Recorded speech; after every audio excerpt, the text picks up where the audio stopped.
120 minutes business en direct de la rencontre des entrepreneurs de France à l'hippodrome de Longchamp. Merci d'être avec nous sur BFM Business. Benoît Serre, pendant que vous êtes encore avec nous, vice-président de la NDRH, j'aimerais savoir, on va entendre Geoffroy Roux de Bézieux dans quelques minutes, puis Elisabeth Borne. J'aimerais savoir ce que vous attendez de cette rentrée et de cette édition 2022 de la REF.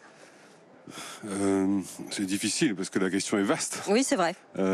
C'est vrai qu'on est dans une phase très particulière où tout semble se croiser. J'entendais le président parler de la fin de l'abondance. Vous avez vu que ça a eu lieu, il y a quelques polémiques, ça a été mal compris, semble-t-il, ou mal dit, je ne sais pas. C'est vrai que c'est un peu la rentrée des conséquences, d'une certaine manière. Sur l'inflation, on a beaucoup d'inconnus.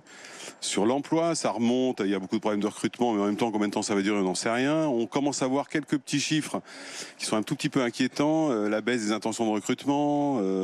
Donc, on est vraiment dans une phase avec beaucoup d'imprévisions. Donc, on attend de Geoffroy Roux de Bézieux, mais aussi du gouvernement, quelques axes clairs.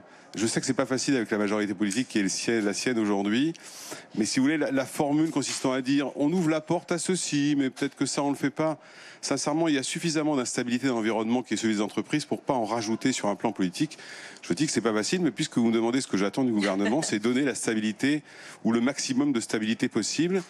Et l'autre point, évidemment, comme DRH, j'y suis forcément sensible, ne pas multiplier les textes nouveaux dans tous les sens parce que ça crée de la lenteur, ça crée de la lourdeur. Aujourd'hui, soit on réforme de manière structurelle, mais voilà, c'est vraiment stabilité, sécurisation. J'entendais Thierry Manigold tout à l'heure sur le rappel. Stéphane.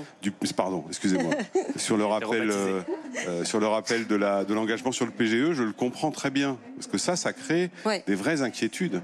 Et une entreprise qui s'inquiète, c'est une entreprise qui s'arrête.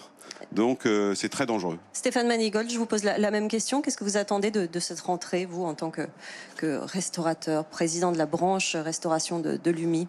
En un, que le président Macron respecte sa promesse. Donc voilà, vous l'avez dit. Report des PGE et ou quasi-fonds propres. Ouais. Et puis je crois qu'il faut qu'on ait une nouvelle orientation au niveau du syndicalisme français, que ce soit du syndicalisme des représentants des salariés comme des représentants patronaux. Il faut qu'il y ait plus de dialogue, plus d'échanges, plus de construction. Vous savez, moi je suis alsacien.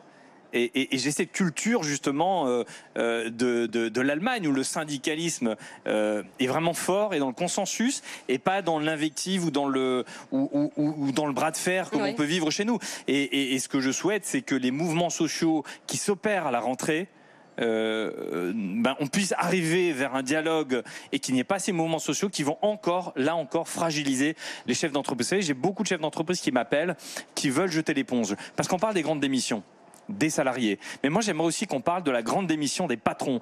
J'ai beaucoup de chefs d'entreprise qui m'appellent aujourd'hui en me disant je veux jeter l'éponge, tu veux pas me reprendre, moi je veux faire salarié, j'en peux plus, je gagne moins que mes salariés, je travaille 14 heures par jour, 18 heures même, j'en peux plus, je suis pas respecté, j'arrive au bout, j'ai développé un cancer. Voyez, tous les artisans qui nous écoutent là aujourd'hui sont au bord et il faut pas que le pays craque, il faut pas que la confiance craque des chefs d'entreprise. Moi je leur dis, on vous aime. Les chefs d'entreprise, vous êtes des créateurs de richesse. Les salariés participent à la création de cette richesse. Ensemble, faisons en sorte que la France redevienne une puissance économique forte et qu'on aime enfin ce pays. Beaucoup de sujets.